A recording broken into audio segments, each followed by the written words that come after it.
occidente del país.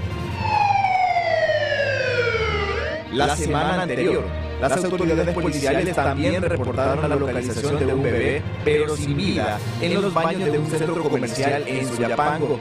Y el mismo día, otro bebé fue asesinado en Izalco. Con estos homicidios, la policía ya contabiliza al menos 10 recién nacidos y niños que han sido asesinados desde el pasado 30 de marzo, cuando se supo de un bebé que fue mutilado y lanzado sus restos por las tuberías de una residencial en Santa Tecla. Esta situación no es la única que preocupa a las autoridades y organizaciones sociales, quienes están apuntando a la salud mental y a la depresión de la población como uno de los responsables ante este tipo de casos. El número de suicidios es otro mensaje significativo que deben concientizar a todos los estratos de la sociedad salvadoreña sobre el estado de la salud mental en el país. En El Salvador, el suicidio se ha vuelto una de las causas más frecuentes de muerte. Según datos del Instituto de Medicina Legal, estos casos han ido en aumento. Solo en 2021 hubo un registro de 517 suicidios y entre las causas más comunes se encuentran trastornos como la depresión, el alcoholismo y los problemas sentimentales. La Organización Mundial de la Salud advirtió que durante la post-pandemia habría un decaimiento de la salud mental, un hecho que ha sido evidente en el país. Sin embargo, hay personas que presumen que el aumento de suicidios puede ser un nuevo modus operandi de las estructuras criminales en El Salvador. Para analizar este tema a profundidad, no se pierda el programa Pulso Ciudadano. Le informó Jonathan Cortés.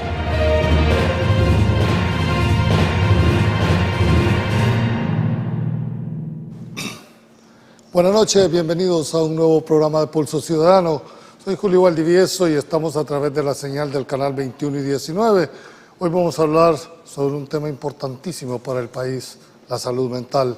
Por eso quiero dar la más cordial bienvenida a nuestro invitado de esta noche, al criminólogo Ricardo Sosa.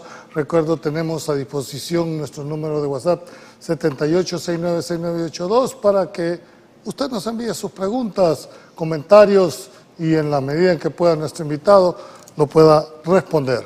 Ricardo, muy buenas noches, Ricardo. Un placer tenerte aquí en el programa. Buenas noches, licenciado Valdivieso. Buenas noches a todos los televidentes y cibernautas. Que Dios les bendiga y a la orden. Quiero poner en contexto, difícil abordar un tema como los que vamos a tocar, Ricardo, pero ¿qué está pasando en esta sociedad? Antes de entrar a temas muy puntuales, pero quiero que nos ilustres, y todos se han de estar preguntando cómo un criminólogo puede estar abordando temas de salud mental.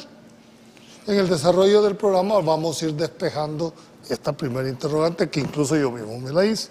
Pero, ¿qué le está pasando, Ricardo, a esta sociedad donde por una limpieza una madre malmata a su hija, le quita la vida, violaciones, tocamientos en niñas, abortos? Es decir, ¿qué está pasando en la sociedad, Ricardo?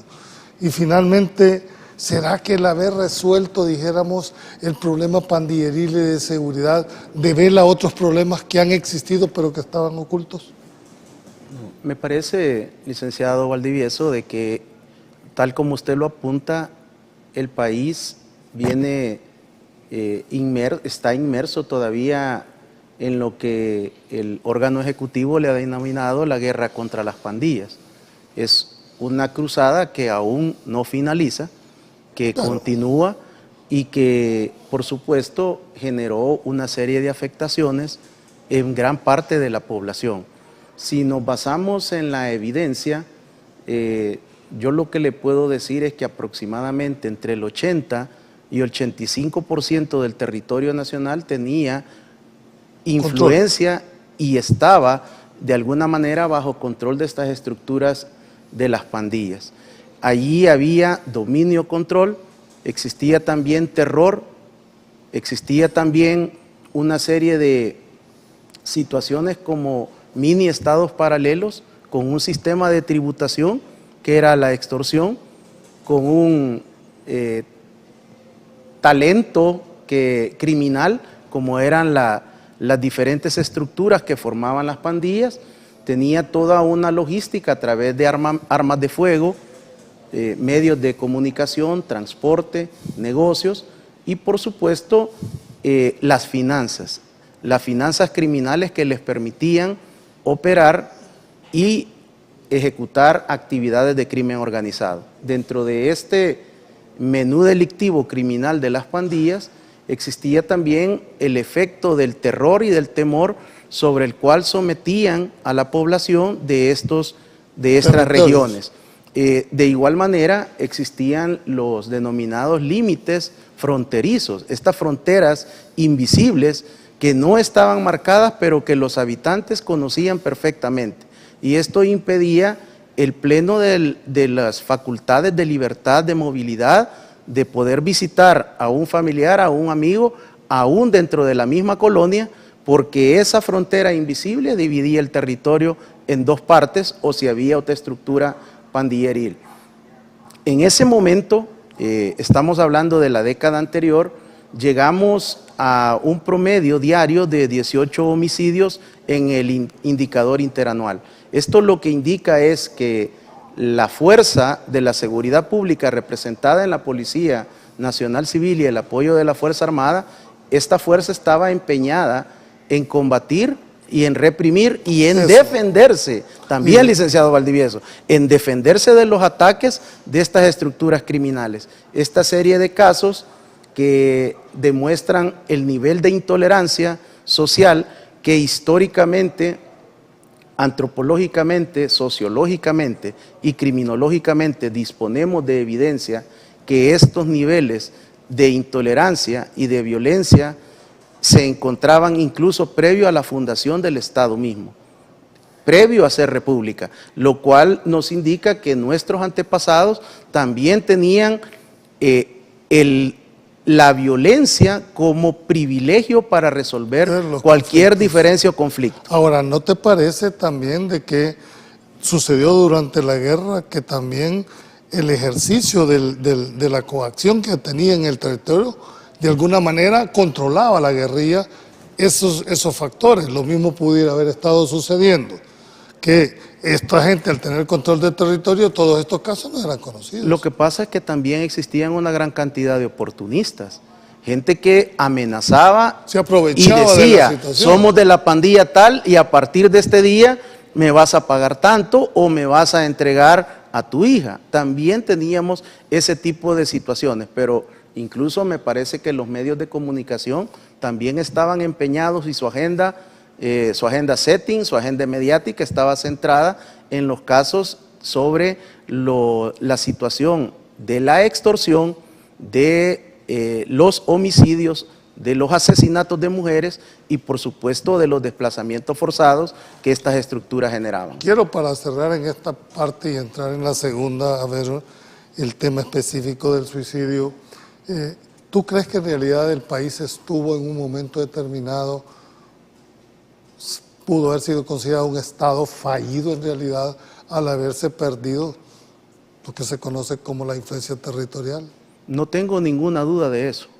El Estado salvadoreño había sucumbido ante los actores del crimen organizado representados en las estructuras de las pandillas criminales.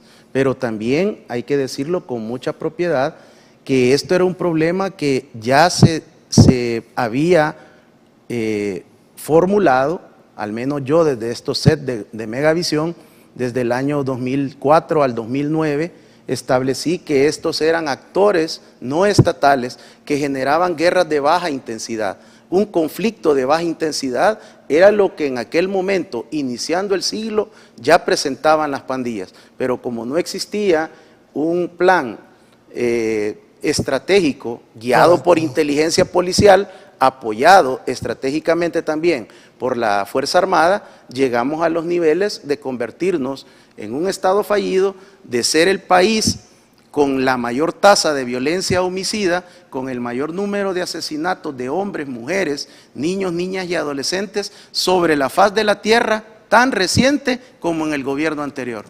¿Pensaste en algún momento de que este problema se podía resolver o simplemente en tus conceptos hasta ese momento dijiste este tema está fuera de control?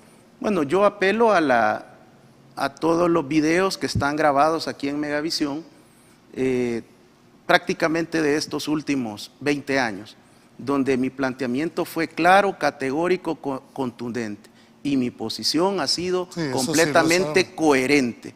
Siempre recomendé y siempre propuse que había que hacer una intervención en el territorio.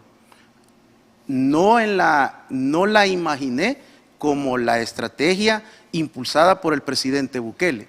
Y cuando el presidente Bukele recibe el país el 1 de junio del 2019, para mí, si él lograba disminuir en un 50% la tasa de violencia homicida, yo estimaba que podíamos finalizar el quinquenio con una tasa de homicidios entre 20 a 25 homicidios por cada 100,000 habitantes, y eso fue superado hace 3 años. Por lo tanto, creo que los resultados de la estrategia del Plan Control Territorial no tienen precedente, no tienen un manual y por supuesto que superan cualquier expectativa. Finalmente, ya tengo un minuto, pero Ricardo, ¿cómo podemos interpretar los que estamos afuera, los medios que estamos? ¿Es la misma policía? ¿Es el mismo ejército? ¿Es la misma inteligencia? Todo. ¿Por qué los otros gobiernos no pudieron hacer? Porque lo que sucede, licenciado Valdivieso... No trajiste a nadie de afuera, no vinieron de la luna. Esta respuesta es por salvadoreños y salvadoreñas. Aquí no hay manual, aquí no hay receta, aquí no hay teoría, aquí no hay un libro donde el Gabinete de Seguridad y la Fiscalía han buscado cómo actuar. Esa articulación. Sino que es una articulación y es una voluntad política expresada y emanada por el presidente Bukele. Yo rescaté e invito que busquen en el diario El Mundo la portada del 2 de junio del año 2019. La madera y el titular dice: Bukele ofrece recuperar el territorio. Tengo que ir a un corte comercial. Cuando regresemos, entramos de lleno a hacer el análisis desde el punto de vista de la criminología. ¿Qué está pasando en la sociedad salvadoreña con el suicidio? Ya regresamos.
Continuamos.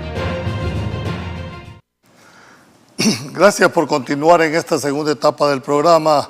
Lo invitamos a que consume el agua mineral San Peregrino. Usted la puede encontrar en cualquier supermercado del país. San Peregrino es el patrocinador oficial de Pulso Ciudadano.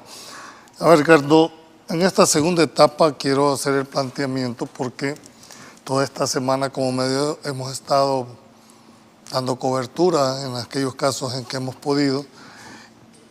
Hablar del suicidio, dijéramos, es un poco tabú, sobre todo su abordaje. Entiendo que tú te has formado, te has especializado en este tema, incluso creo que hay una ciencia que estudia específicamente este tema del suicidio. Quisiera preguntarte cómo está el país con respecto a este tema. Bueno, yo creo que lo principal, licenciado Valdivieso, es hablar de cuál es el contexto mundial del suicidio. El suicidio es tan antiguo como la humanidad misma.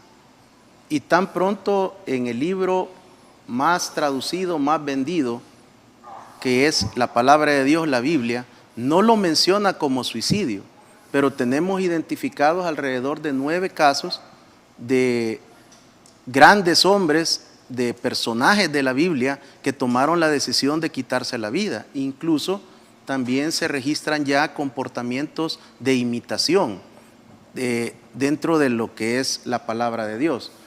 Luego fueron los griegos y los romanos los que le colocaron ese ingrediente de deidad y glorificaron el suicidio. Posteriormente, cuando pasa esta etapa de glorificación, viene la etapa de la sanción, y con la sanción viene la vergüenza.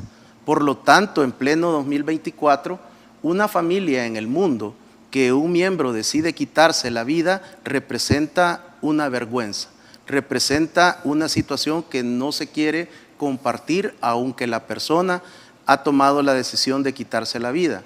Previo a la pandemia por el COVID-19, cada 40 segundos se quitaba la vida una persona alrededor del mundo. Posterior al confinamiento, este dato ha bajado el tiempo, y desde la Red Mundial de Suicidólogos tenemos la suficiente evidencia y los datos más actualizados para poder confirmar que cada 30 segundos se quita la vida una persona. ¿Cuánto? Cada 30 segundos. Este día, licenciado Valdivieso, cuando sean las 12 de la noche, más de 3,000 personas se habrán quitado la vida alrededor del mundo a consecuencia del suicidio. Y luego, el suicidio como tal es una palabra que... ¿Cómo la puedes definir? El acto voluntario de quitarse la vida. Esa es la definición más usualmente aceptada. Y la palabra suicidio aparece en el diccionario de la lengua inglesa, en el diccionario Oxford, hasta 1651.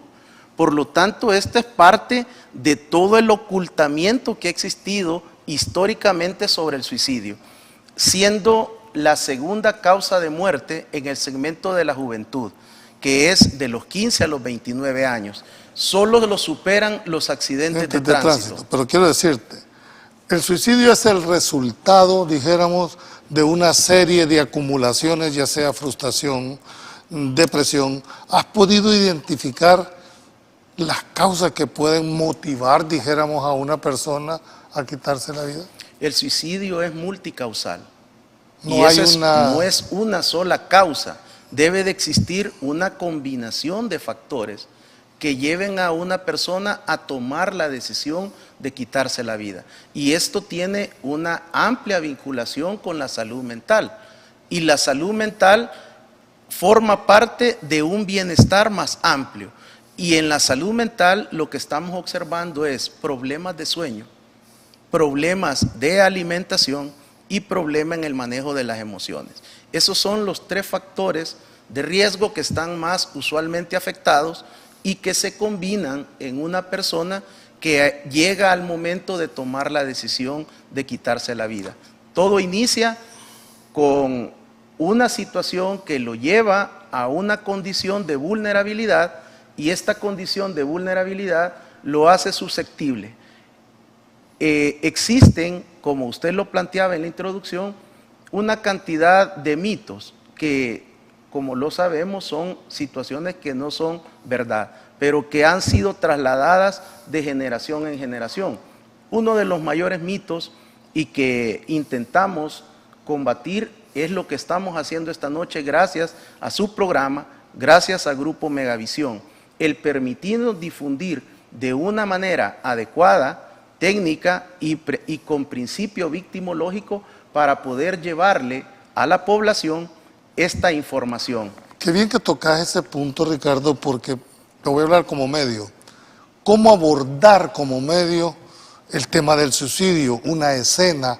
¿Cuál sería tu recomendación para que nuestros reporteros, nuestros camarógrafos, nuestros jefes de edición, cómo abordar el tema del suicidio? Ahí tenés a una persona que la encuentran colgada. ¿Cuál debería de ser la reacción? Lógica, mantener el sensacionalismo, mantener el número uno en dar la primicia.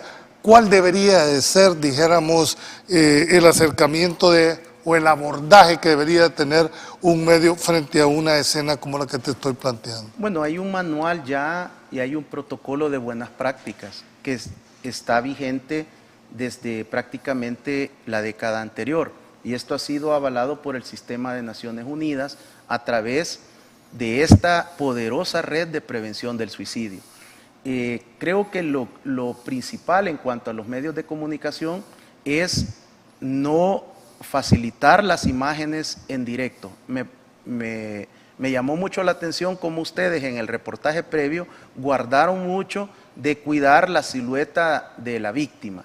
En segundo lugar, lo más importante para Grupo Megavisión y para los multiplataformas y otros medios que nos están sintonizando es que no se debe de revelar el método que utilizó la persona.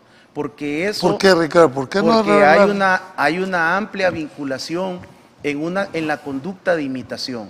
Y ¿crees que eso puede derivar a la conducta de imitación? Está debidamente demostrado y comprobado, y a partir de que hubo un acuerdo con medios de comunicación y cadenas a nivel mundial, y también ahora cadenas de internet como una cadena una aplicación sobre la cual se está transmitiendo este programa, tiene desarrolladores de inteligencia artificial, que una persona como yo, que trabajo en prevención del suicidio, cuando ubico suicidio, la plataforma me identifica, registra mi cuenta y se da cuenta y permite el paso de la información, porque estoy debidamente chequeado en esa plataforma que mi trabajo es de difusión y que cumplo los parámetros y las políticas de esta aplicación.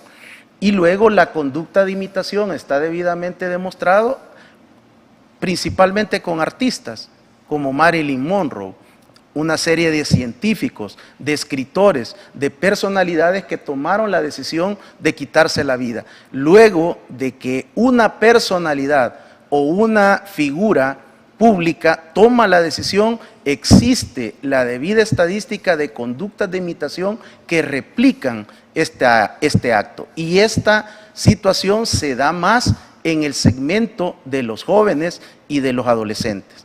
El segundo segmento de población de grupo etario más vulnerable es de los 30 a los 35 años. Y el tercer segmento va desde los 6 años hasta los 11 años, donde existen registros también de niveles elevados de suicidios en niños y niñas. Podemos sacar como conclusión de decir, sí se puede abordar el tema del suicidio de una persona que se quitó la vida, pero no puede revelar que fue consecuencia de un disparo de arma, de un ahorcamiento, de tirarse de uno, porque eso puede llevar a una conducta de imitación. El método no hay que publicarlo, y hay que tener mucho cuidado en el caso de ustedes con los editores, porque a veces el editor pretende ganar clics, ganar likes, ganar que la gente llegue y consuma en las múltiples plataformas de Megavisión, que consuma la noticia. Aquí debe de haber un amplio sentido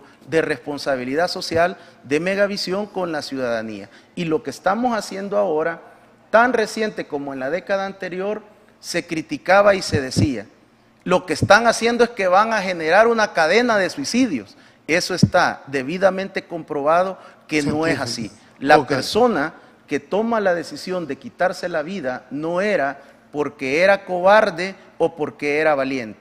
La persona que toma esta decisión estaba atravesando una situación de sufrimiento intenso que no podía controlar en ese momento.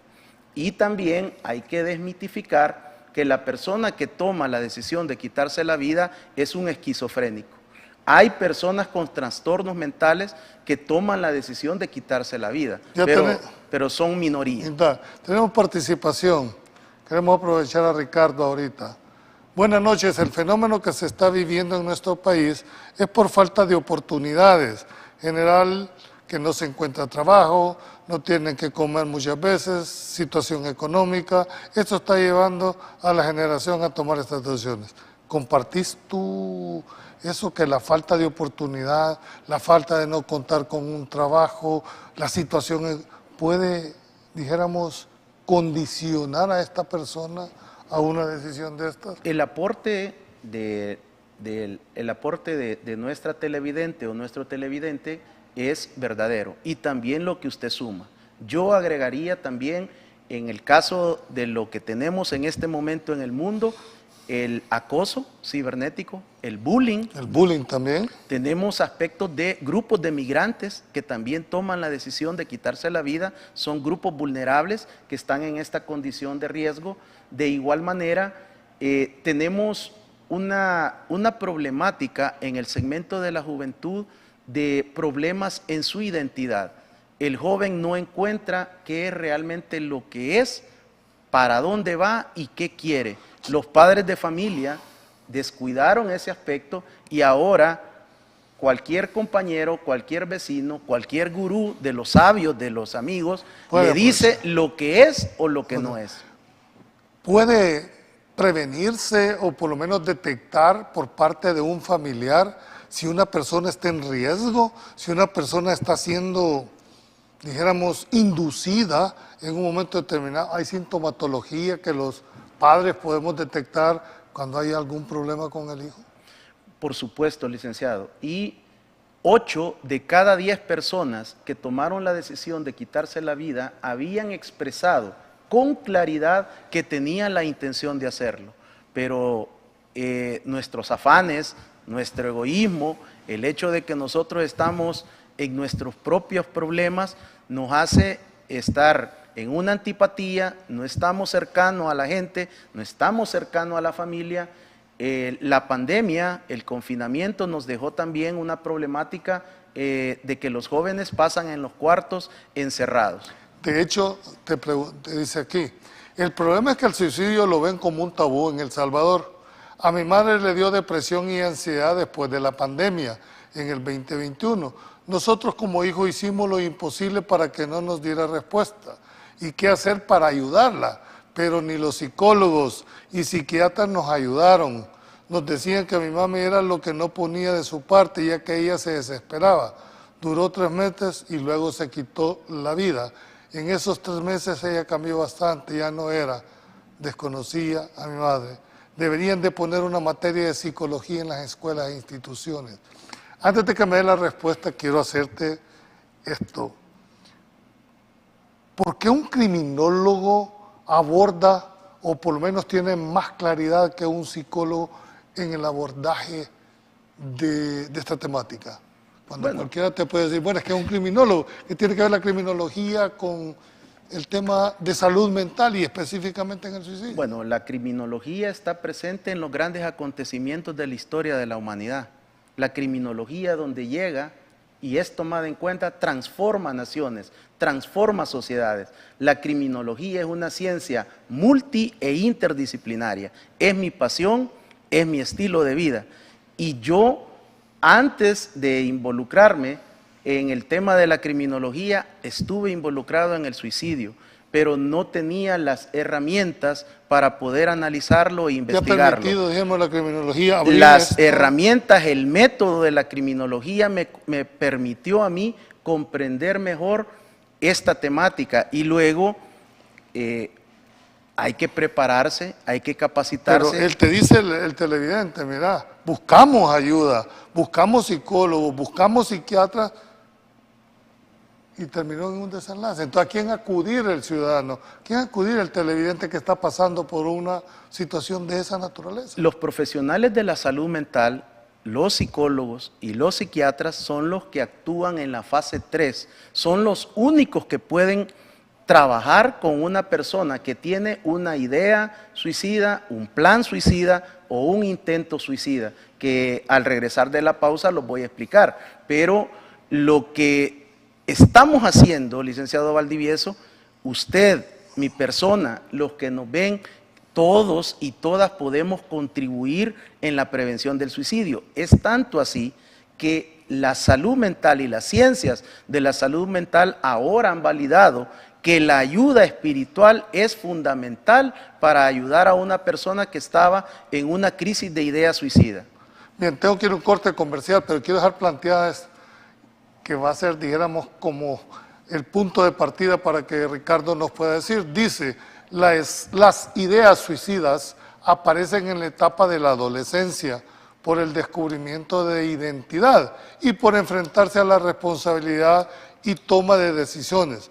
Lastimosamente, la salud mental no es algo que le interese a los gobernantes. Cuando regresemos veremos qué opina. Eso es lo que piensan nuestros televidentes. Veremos qué dice Ricardo. Ya volvemos.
Continuamos.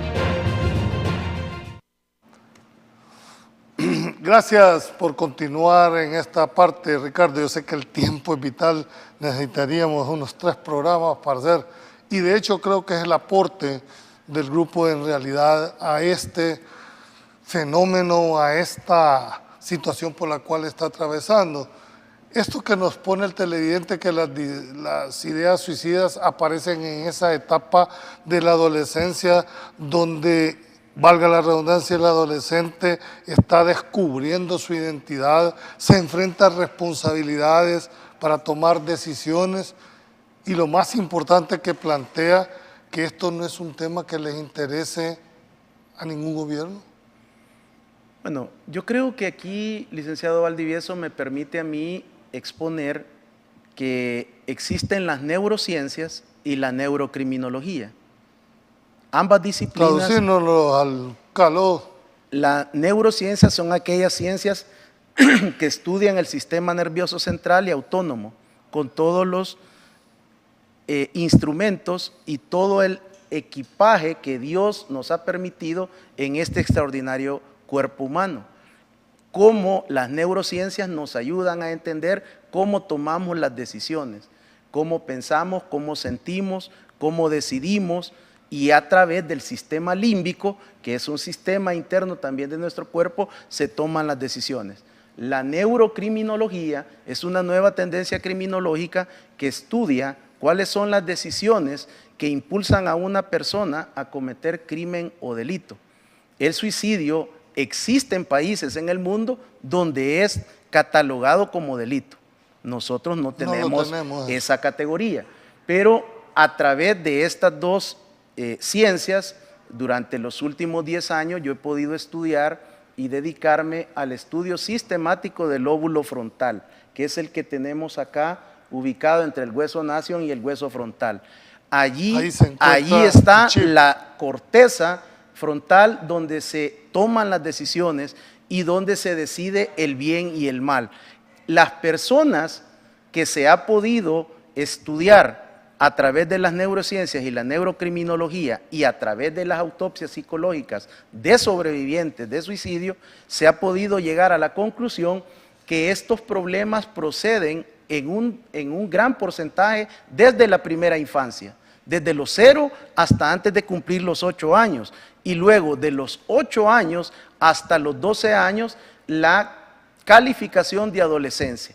Muy buen aporte del amigo o de la amiga televidente, porque es un complemento a lo que él o ella expone, pero esto lo que tiene que ver es una combinación de situaciones del medio ambiente, de cómo piensa la persona, y hay algunas condiciones orgánicas. A eso te voy a decir, el hombre es producto del niño.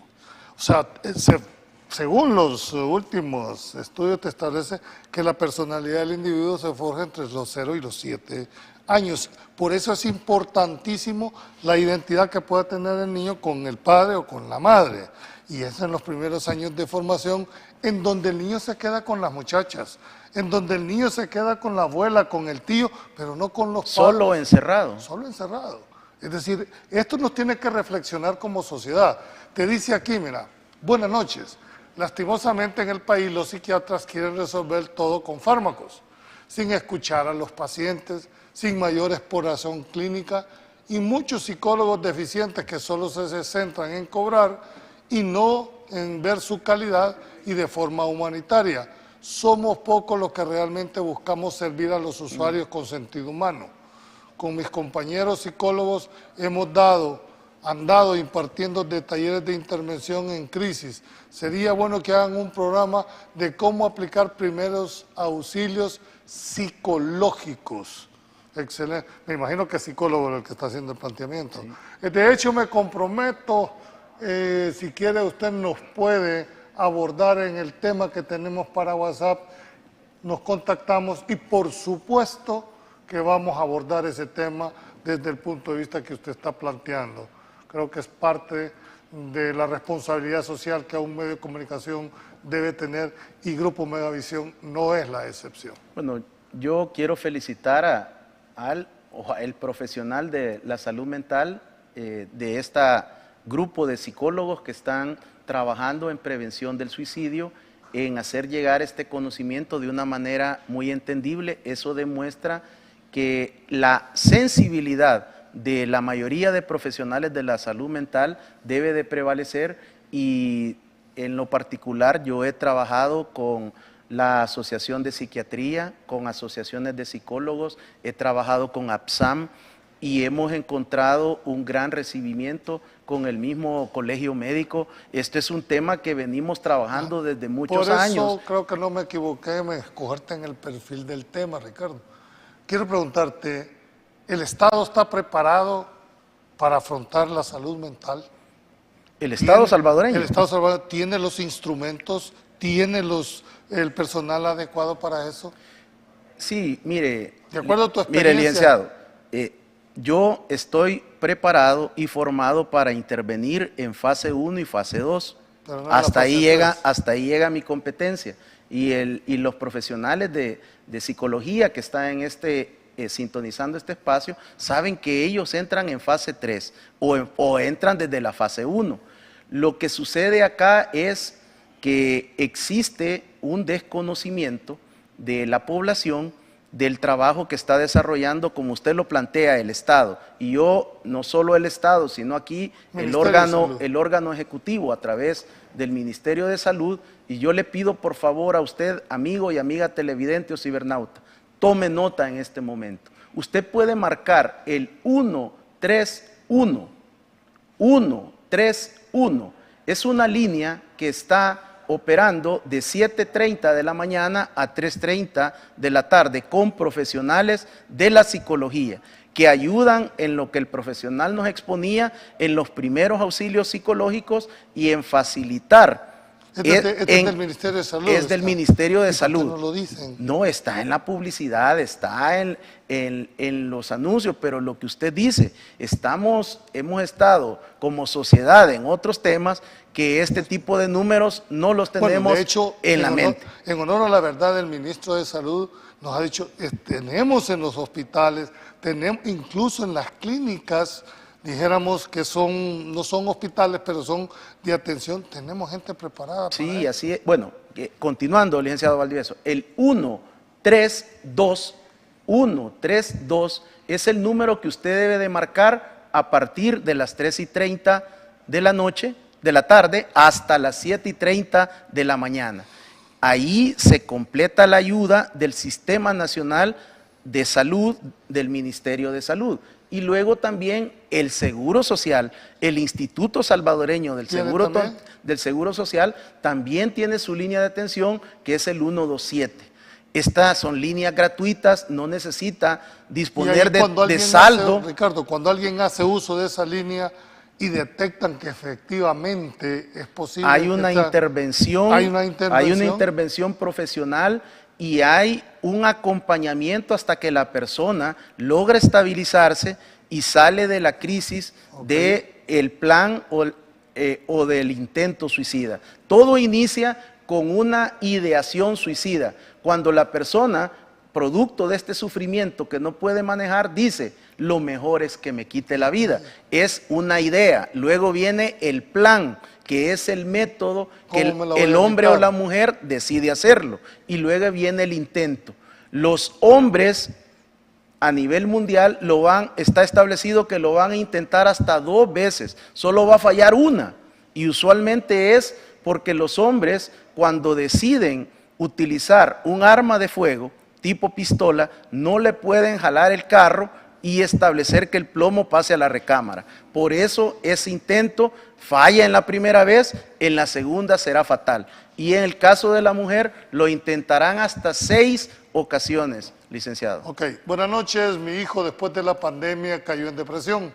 Eso sí, jugaba hasta altas horas de la madrugada y se distorsionó su ciclo de sueño, lo que usted estaba planteando. Luego intentó en varias ocasiones quitarse la vida. Lo atendió el hospital psiquiatra, luego hasta con los medicamentos atentó contra su vida. Nosotros buscamos ayuda con Dios para que lograr ayudarle. Es muy difícil luchar con esta situación. Hasta le hicieron electrochoque y ha sido muy difícil. Pero hasta hoy puedo decir, Dios nos ha ayudado para que esté todavía con nosotros. Gracias por... Creo que esa es la intención, Ricardo. Quizás muchos, cuando la ciencia se ve impotente, la parte de Dios es el último refugio en que el ser humano puede llegar y nos lo está comprobando la televidente. De verdad que son testimonios para todos aquellos que ojalá nos estén viendo y estén en esa situación, hay una alternativa, hay una salida a todos los problemas. Mi tesis doctoral, licenciado Valdivieso, fue sobre el suicidio. Yo establecí, mi tesis está basada en la conducta machista. Los hombres asesinamos a otros hombres, los hombres asesinamos a mujeres, cometemos femicidios, y los hombres nos asesinamos a nosotros mismos. El 85% de los suicidios en el mundo somos hombres. Por lo tanto, esta situación debe de ser atendida también desde la primera infancia para evitar el machismo. Usted puede buscarnos en las redes sociales como Ministerio Cristo como Pastor, donde tenemos un proyecto ya desde muchos años que se llama Abraza la Vida, y puede también escribir al 7042-7777, donde estamos dispuestos a brindarles esos primeros ayuda psicológica y remitirlo al sistema público del Ministerio de Salud, donde hemos tenido el 100% casos de éxito. Mi frase con la que cerré mi tesis doctoral es: la muerte más prevenible de todas es el suicidio. De todas, licenciado Valdivieso.